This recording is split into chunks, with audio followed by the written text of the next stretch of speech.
Governments at all levels and individual Canadians were expected to pick up where the TRC left off. With kindness, I say the provincial government has failed to educate itself. Change your ways or resign, the message to Brian Pallister's government from a group of Indigenous leaders. A summit of Treaty 5 sovereign nations took to the steps of the Legislative Building Monday, unveiling an action plan. To combat racism, propaganda by the Manitoba Conservative government, and their deliberate attempt to distort the history of Indigenous peoples regarding the policy of genocide at residential schools. Our sovereign nations, we are not requesting reconciliation, we are owed reconciliation.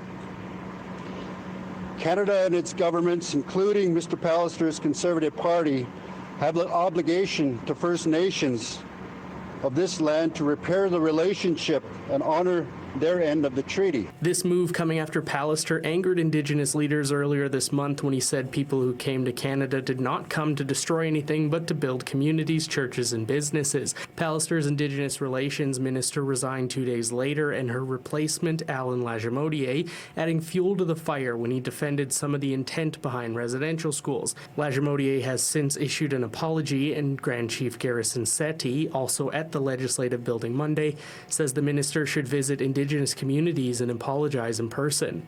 The only way we can stop racism is we confront it and face it face to face, and that's what we're doing here. The action plan consists of 12 parts, including sending reports on hate crimes and racism to the United Nations, lobbying Canada to criminalize racism and hate crimes, and promoting nonviolence and avoiding destruction of property. In Winnipeg, Mike Albanese, City News.